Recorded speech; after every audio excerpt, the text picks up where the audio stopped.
Welcome to the Antonio Parkinson Project. Today, we're talking about a college student who gets the N-word carved in his chest.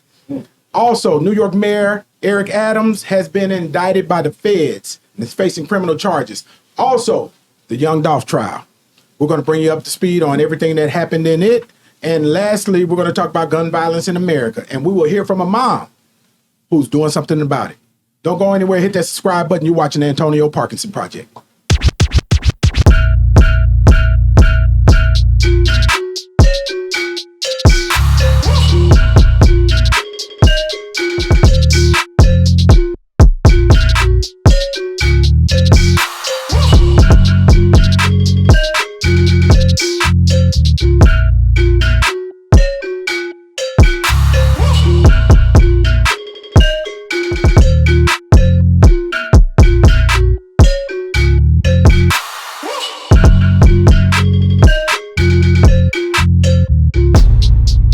Welcome back to the Antonio Parkinson Project. I am Antonio Parkinson. You're watching the fastest growing visual podcast in the Memphis market. Let's give it up for that. Yeah. Hey, y'all can clap over there too. Y'all feel free to, Look, that wasn't good. That was kind of whack, but that was kind of weak. We got an audience up. We got an audience, and they was kind of like, we need to get them a shot. I think they need a shot. Oh, Lord. Right. Yeah.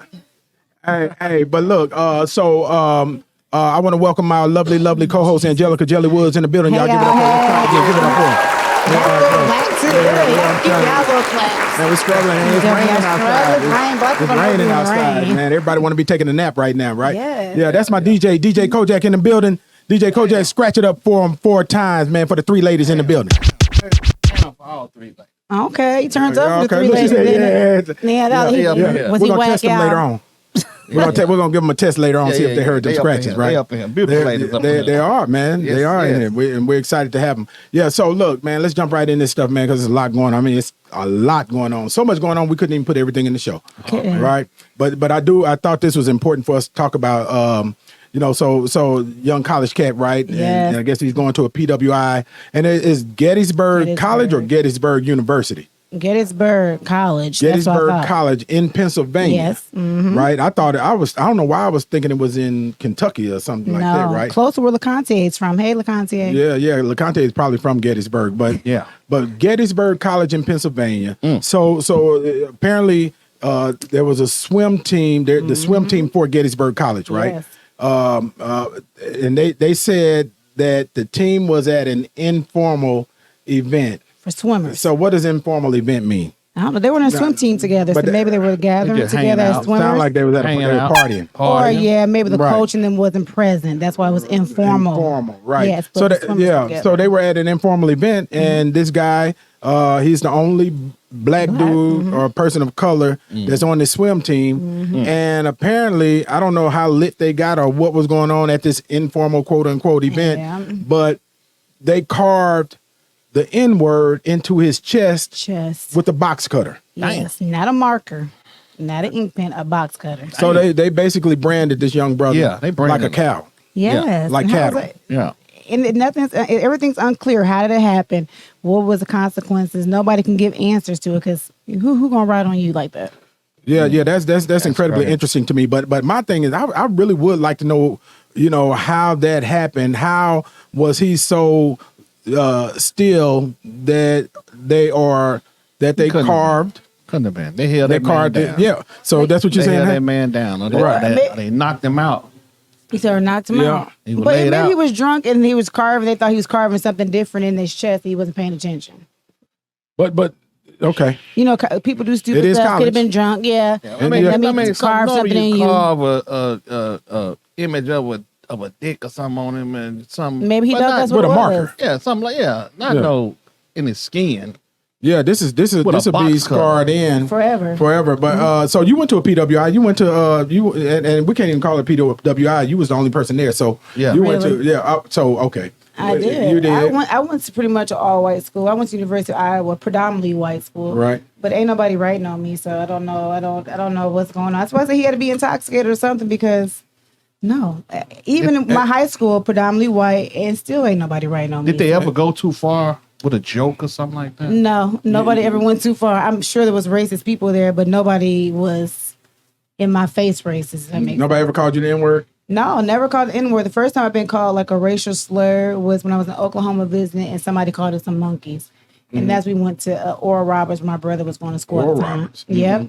Where he Yeah, was the going Christian at the time. school. The Christian school. Right. We were like at some kind of bar. But no, nobody ever called me any racial slurs. Okay. No, so okay. I don't know what he had going on. I think he was intoxicated. Right. Or like Parks said, like Kojak said, he was held down against his will, but nobody got in trouble. Both of them No, were they both got in trouble. Two of them, both got suspended. suspended. But why would he get suspended? But what I that's what that's a really good question. And it's interesting how radio silent this story has been. And, there's just not been a lot of details Nothing. around this story. But I do want to go back to the fact that nobody at all of the schools that you went to ever, made a racial slur to you or called you out of your name. They never did. Like you asked my husband, when he went to Iowa, he said that's the most biracial. He has never seen so many biracial kids in his life. Right. So I mean, But it could be that they heard about the story of you jumping on the girl in the snow, on the white girl in the snow, right? Yeah. they knew that followed me. Yeah, and y'all, fighting topless in I the snow. was, and what time was it? below degrees weather. 3:43 in the morning. Yes, the Lord morning. woke me up out of my sleep. I'm so serious. It was Jesus God. said, "Get up." It was God. That's He what said, it "Get was. up," and He showed me what I needed to see. So I mean, He showed you that He didn't tell me to your fight. dude, that your dude was with was a no white girl. good, and he was with a white girl. He sure was in the snow. The irony, Right. With a white girl in the snow. Oh, the Right. irony. And You ain't so- gonna let y'all laughing too hard Nobody. over there. Right. Y'all laughing too hard. Somebody laughed too hard over there. Hey man, look, so you jacking at 3-something in the morning I was. in the snow with a white girl. In the snow, Iowa. below degree weather. It's probably Right. was like -10, Yeah. -10 degrees weather. And so so with with your that top- being with your tops said, off. yep, I can't. He wanted me to. He had grabbed me out of my top. He tried to grab me by the top, so I came out of it. Yeah, so. You're watching the Antonio Parkinson Project.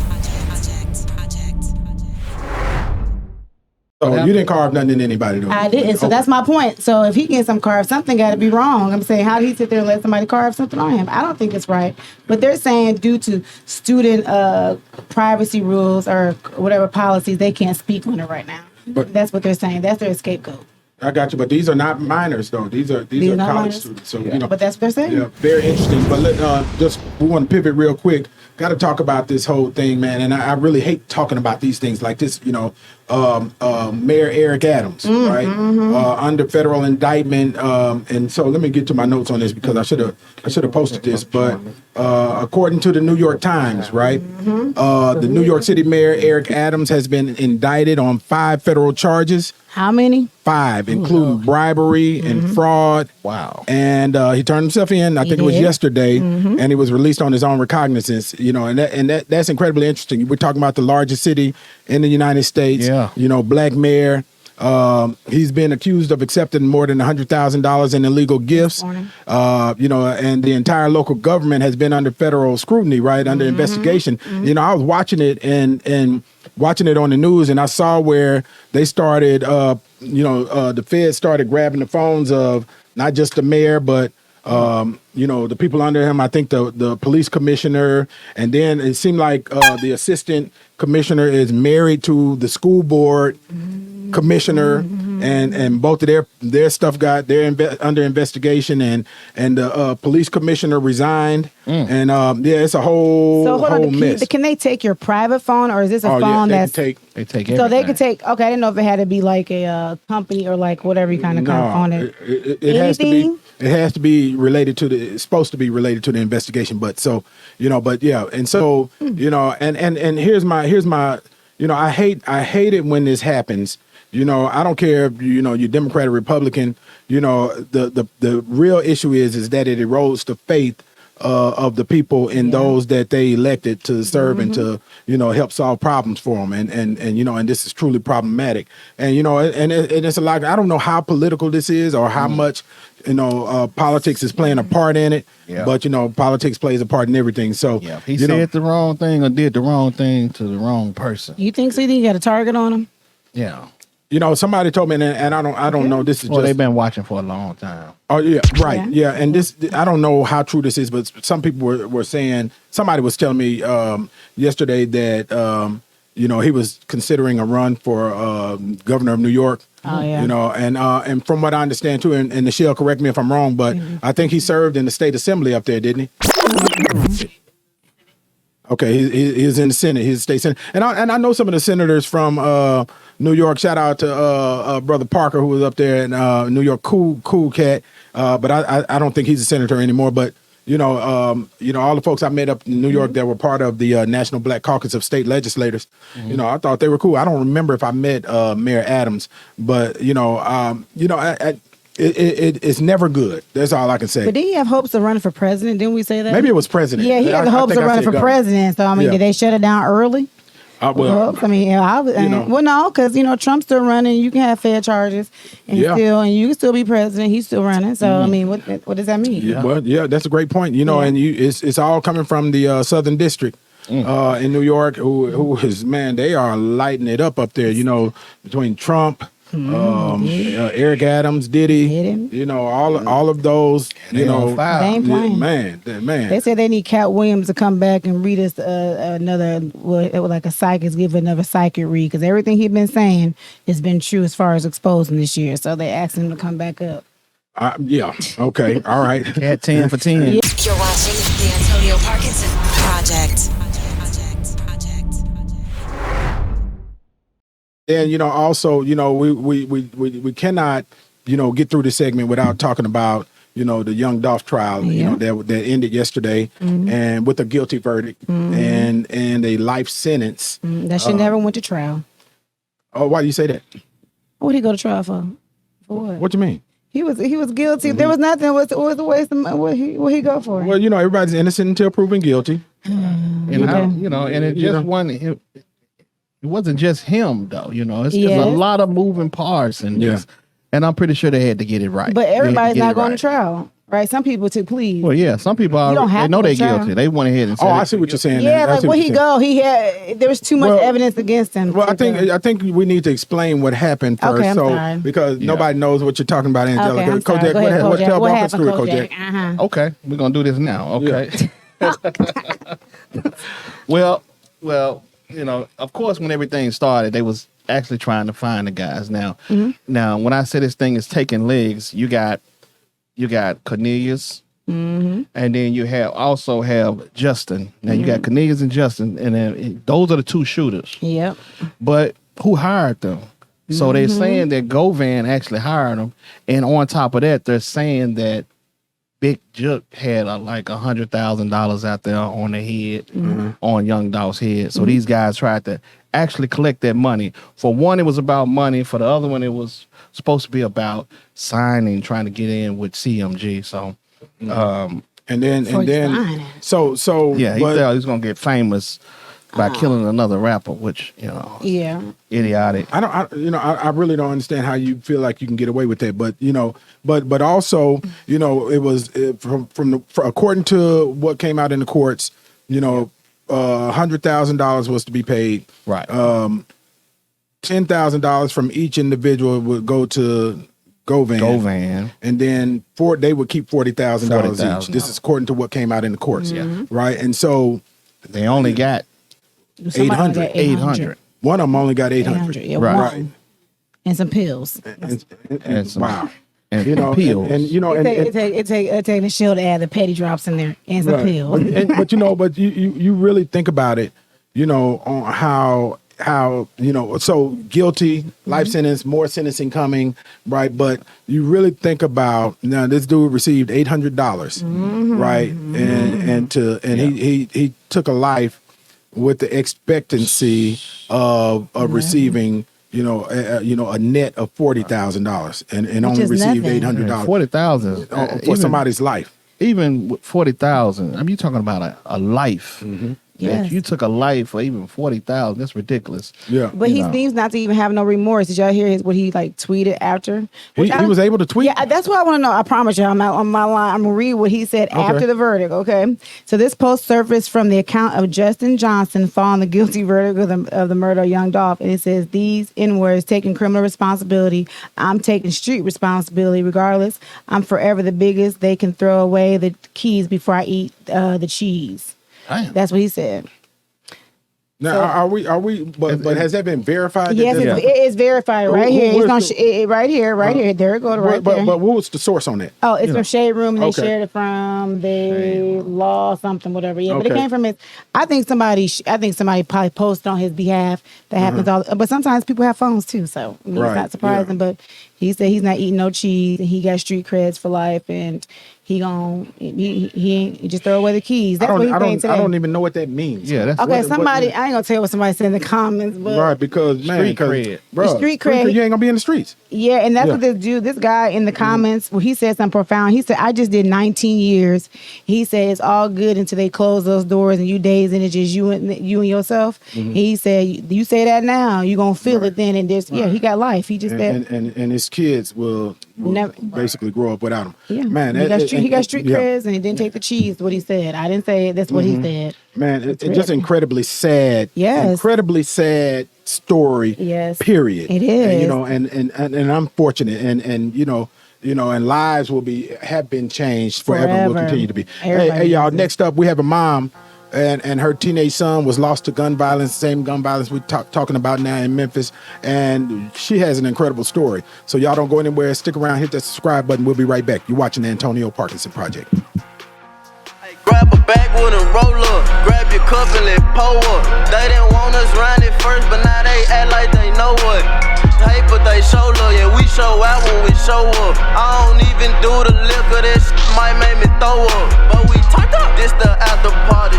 Shit grabbing on my body. White girl got a bottle in the club, and that going all it. Turned up in a wreck the party. We just brought out everybody. No, we got our have some fun. We at the after party. Hey y'all, it's Michael Kaya and it's the Antonio Parkinson Project I'm on. They have fun around here. They got chicken and everything. If you really want to get the word, know what's going on in your neighborhood, in your community, in your blackness, you need to tune in to the Antonio Parkinson Project. And ain't even in the projects. Okay, so tune in. We love you. Keep God first. You're watching the Antonio Parkinson Project.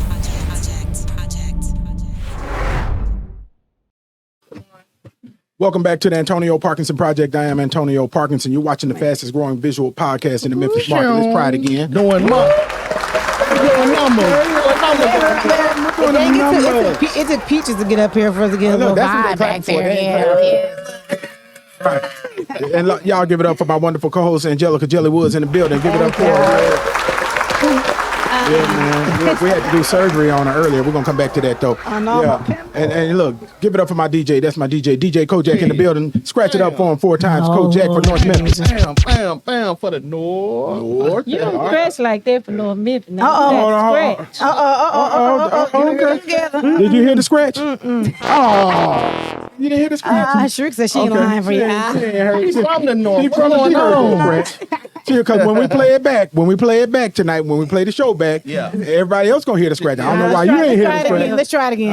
Try it again. Hold on, let me turn my levels up. Okay, turn it up on. Okay, all right. Bam. You gotta put a little hip to it. So did you hear that time? I heard it. Oh, okay, there you go.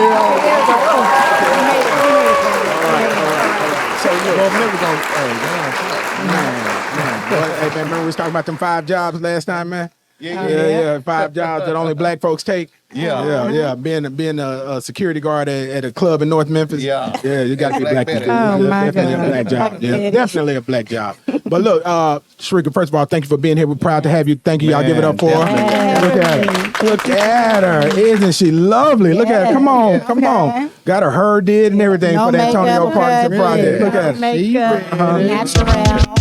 Yeah. So you know, it's a lot going on. First of all, let me say thank you so much for everything that you're doing. Yes. You know, we appreciate you. We appreciate what your family's doing. You know, shout out to your mom, Sarah Carpenter. You don't run this. I got this. Don't start nothing. Don't start nothing. Yeah, look, it's so funny because and I gotta Don't say mess this. around and pull up. Hey, Don't she'll Right, pull no, up. she ain't far now. She gonna pull up. She got the kids. She got Look, the kids. She gonna she'll pull pull up up. with them kids. Look, Right. And it's so funny, right? Because when I see her, I give her a hug and stuff, right? And I say, "Hey, love you," right? And she'll say, some mumble, right? Look at me. Say it. Yeah. Right. But she says it though, man. But I do. You know she love you. I know she does. Absolutely. I know she does. So let me also applaud you for your courage. Thank you know, you. because you know, we can't say, you know, enough about, you know, how valuable a child is to a mother, right? How important that life is, right? And you know, and I remember, you know, honestly, when I got started, I don't know if y'all know this, but there was a kid that was killed by a stray bullet in Ridgecrest, and this was in 2000. We did the first block party in 2006, I think. So this is around 2006, somewhere around there, late 2005. Name is Martez Henderson, never forget. And his mom, you know, Brenda Henderson. I wasn't elected at that time, you know, but we were doing community work, community leadership.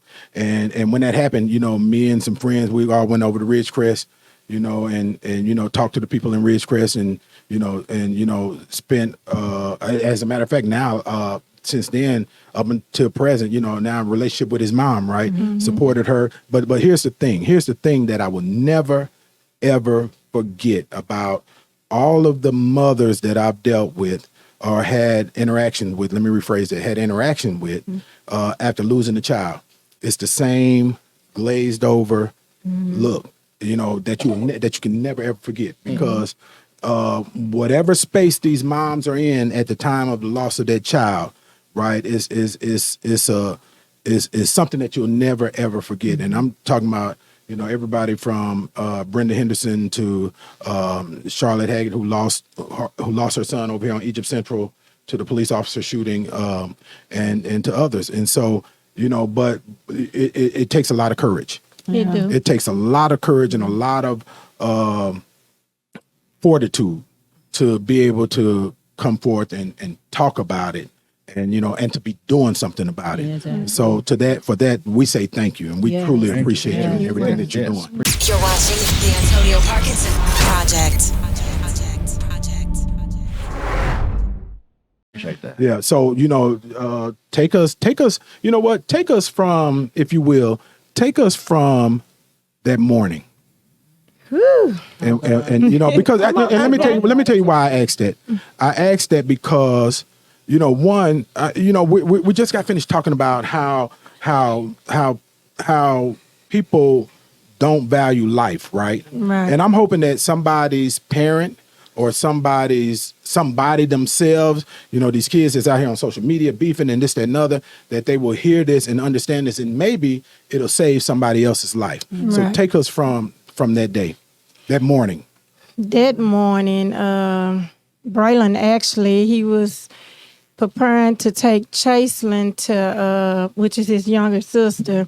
He was going to take her to the nail shop and to breakfast. But on his way to do that, he stopped at the bank, and he stopped at the car wash to meet these people that lured him to the car wash. So at 12:03 p.m., I got the worst call of my life. The call a mother should not. I don't want no mother that ever get that. If anything we can do to stop it, I pray it stop one day. I was at home cleaning up, and I got the call that my baby had been murdered. And I had my younger niece and my daughter at home with me. And when I received the call, I immediately jumped in my car, and I left my baby. All I know is I had the window down because I couldn't breathe. And I heard my baby in the street saying, "Mama, what's wrong with my brother?" And I knew then I need to bag back, because I left an 8-year-old and a 10-year-old in the house by themselves. So they jumped in the car, and I made it from Bartlett to Hollywood, I know, in about 4 minutes. And when I got there and I seen my baby on the ground, I don't know, my baby, she was able to, she jumped out the car, and she immediately, at the time when we made it, a lot of police, well, it was police there, but not a lot. So she was able to run up under the rope to see her brother. So, and I did, I went into shock. I don't know, I used the bathroom on myself, didn't even know I hadn't did it. That's how It was the worst day of my life. It was the worst day of my kids' life, my family life. My family, we don't really lose people to gun violence because of Braylon was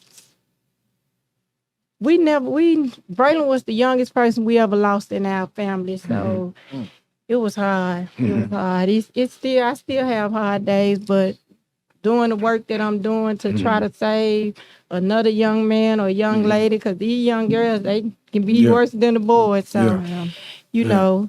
Yeah, but let me ask you this though. Who did you get the call from? Who called you and told you about it? My boyfriend called me and told me about it. He was at the car. He was inside of the car wash, and he called me.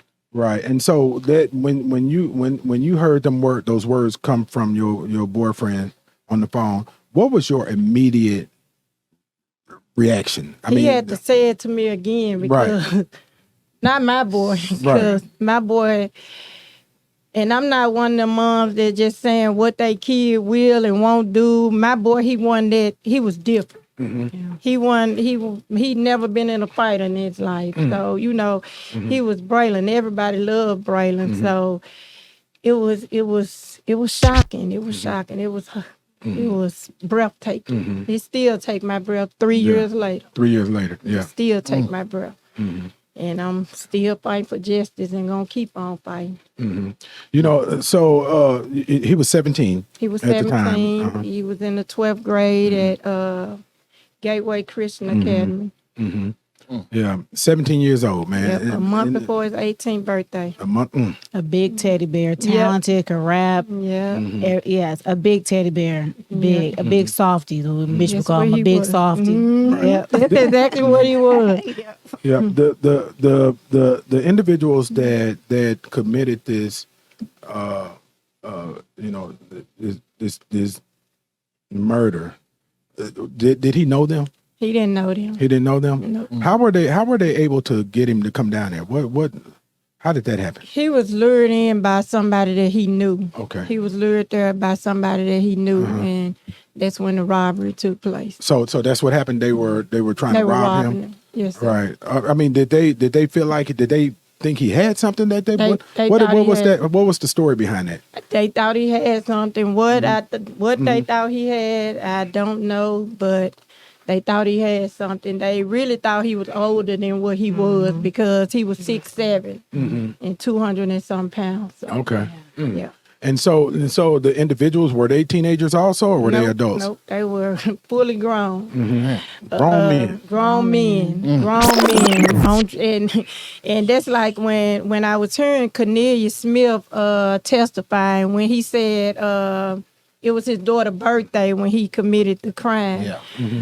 Ozark Faulkner, one of the ones that's charged in my son's murder, it was his daughter's birthday. And so that's why when the prosecutor said, you know, when the defense was saying, so you'll do this on your daughter, they do it. It's the drugs. They do it. And so these guys were on drugs. You think that's what it was? Yeah. I don't know. Yes, So. I think that's what it was. Because why else would you be taking something from a baby? One of them had just got the PPP loan 2 months before, Jaquez Mallory. So, you know, yeah. So what's happening now? Where is this whole thing at with in regards to the trials and you know, and what's happening with those two guys? Have they been convicted, or where are we at on it? They are still in jail. $1 million bonds never lowered, and me and my family, we be at every court date. And when I first met with the prosecutor from when they first got him, I told them I don't want no deals. They didn't give Braylon no deal, no bond, no none of that. Right. So they have kept $1 million bond during the process. So they do.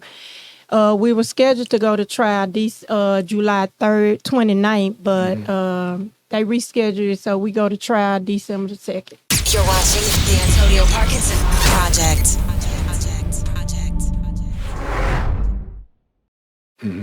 Yeah, and you know, they a lot of times they'll say that, you know, when you go to trial, you have to relive this whole situation again, and you know, all of the details, and and everything. Again, I know I keep on coming back to this about courage, man. Because I don't know if I could do what you're doing. Right. Seriously, I don't know if I could. I don't know if I could do what you're doing. No. But I didn't know I could do what I was doing. Right. Yeah. I was laying in my bed one day, couldn't move, balled up in a knot, and I heard my baby talk to me.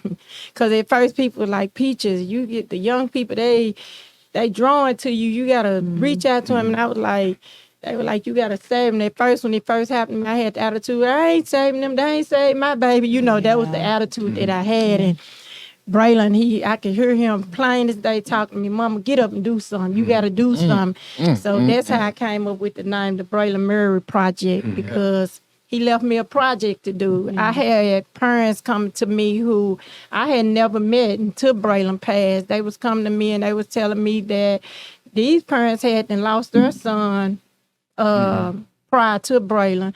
And they was telling me that Braylon they could be having a bad day or something, and Braylon would just out the blue call them and make them feel better and stuff. So that's the type of person he was. So that's what I have continued to do with parents and try to lift them up, because boy, this thing will break you down. You know what? And I was at the balloon release, and I remember there was another parent there you probably remember even seeing me there.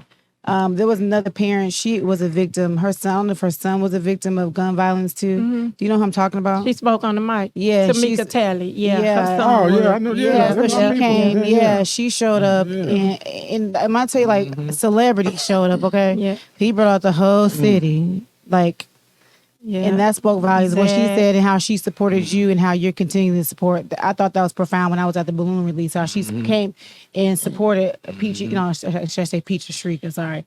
At the balloon release, the support there, I thought that was profound. I didn't know who she was, and I listened to her story, and she was there. Yeah, I didn't know, and she shared her story there too as well at the balloon release. Yep, and I got a group the group name on my phone is the Braylon Murray Project, because that's how I met them. People was reaching out to me because they were seeing they was seeing the strength that I was pulling from somewhere with dealing with Braylon case, because baby, I was on it with my boy case. I was on it.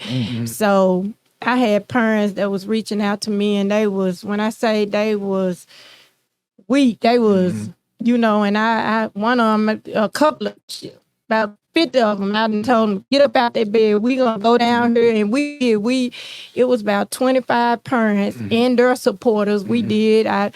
We went to homicide, and the time Lieutenant Shabazz, she's a major now, and we was in there. They had to pull overtime with us, and they did. They went over these cases, and they listened to these parents. Out of us doing that, one mom, her son was Tyrese. I want to say his wrong last name. Tyree Nichols? No. Okay. He was a 16-year-old, played football for Melrose. They called him Bull. Okay, yeah. But his murder was 2 years old at the time. But when we walked into homicide and we sat down with them, not even a month later, they caught their killers. You're watching the Antonio Parkinson Project. Oh wow! One of them still on the run, but they got somewhere in the cases, and let me ask you this. So, one, in talking to these parents, these other parents, what are you finding? Is there a common denominator in how all of these situations are happening, or is it the same recurring story?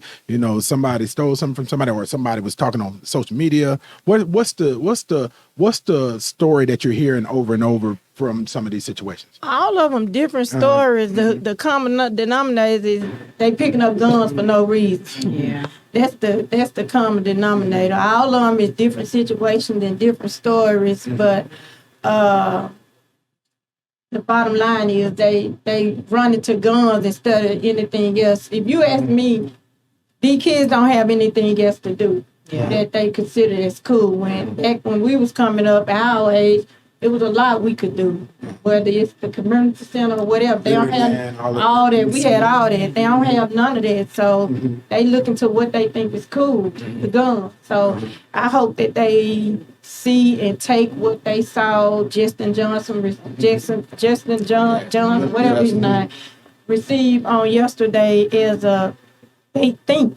But you know what I find is that, you know, a lot of times these kids are seeing these dudes, this stuff that's happening with these dudes, and seeing it as a badge of honor, like it's an honorable thing, you know, to kill someone, or like it's a rite of passage to go to the pen for a minute, and you know, or this, that, and you know. But what it says though too is that, you know, unfortunately, but our kids they lack hope that they will even live to see, you know, 25, Right. And if they don't have that hope to live, that they think they'll live to see 25, why do you think they definitely don't value somebody else's life? They don't value their own. Right. And it's funny you said it. I have a friend who just told me on yesterday, her son, 11 years old, and he feel like he's scared that he won't make it at 11 years old, and he's not even a bad kid, but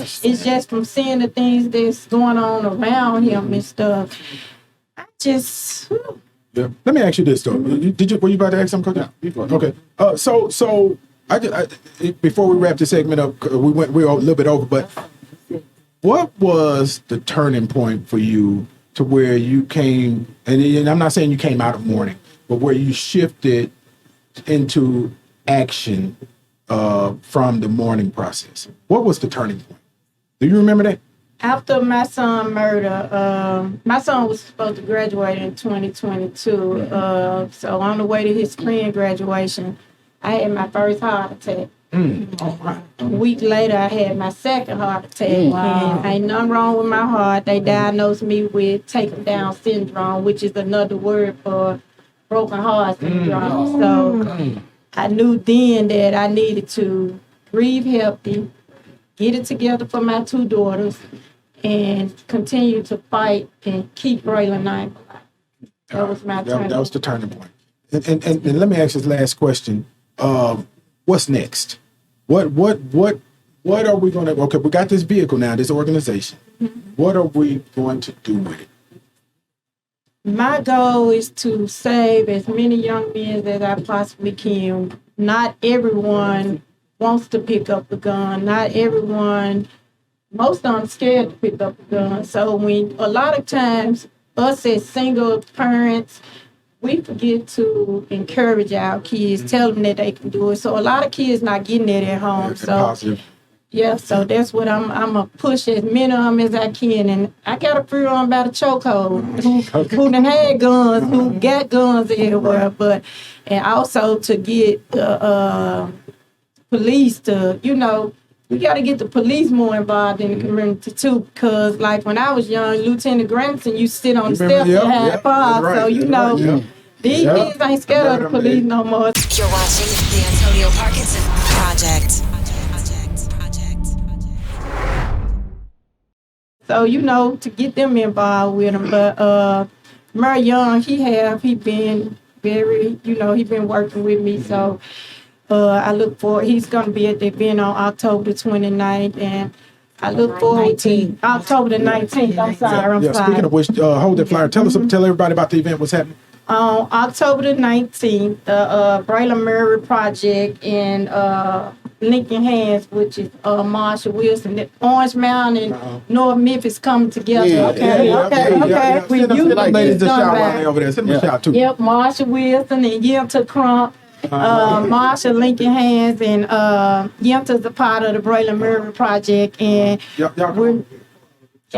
we Orange Mountain and North Memphis is coming together against gun violence. And at this event, we're going to provide the kids with the resources that they need to do something different. We're gonna have a lot of giveaways. We're gonna encourage them and the parents. We're gonna have live music. We got the young Young Actors group they're gonna Yeah. perform. We got some good performances for them. We got a lot of good things for them. A lot of good resources for them and the parents. So. Okay. So how can everybody get in touch? How can they, lock in with the event? And we on social media? What we doing? Yeah, come on, step up. Don't be scared. Don't be scared. Where was it at and where's the event at? And is it free? Yeah, it's it's free. The event is free. Yeah, step up to the mic, though. Hollywood Community Center, 12 to 4. And you can get in touch with us by following the Braylon Murray Project on Instagram and Facebook. Okay. So, yeah, and it's 12 to 4. Okay, So. and we're going to have the link in the video description, and we're going to post the flyer also. Marquita Douglas already handled it. She done put the information in thank there. you. Right on, Marquita, you hold it down, ain't it? And we'll make sure we share. We're gonna help promote it too. So Okay. to make sure everybody show up and support. All I can say is that real talk. Y'all are invaluable.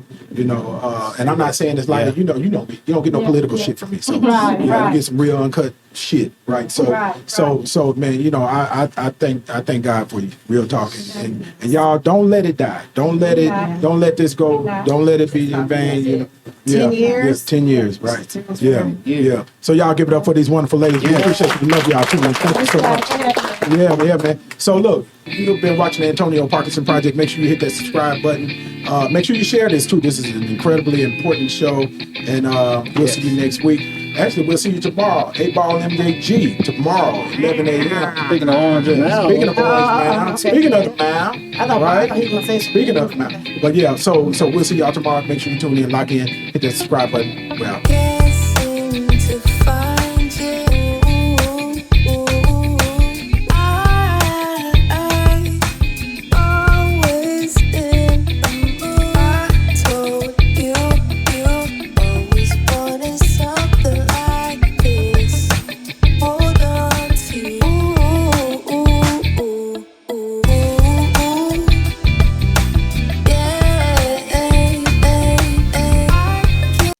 Hey guys, what's up? It's Elise Neal. You are watching the Antonio Parkinson Project. Stay tuned. You're watching the Antonio Parkinson Project. Powered by Black Market Strategies.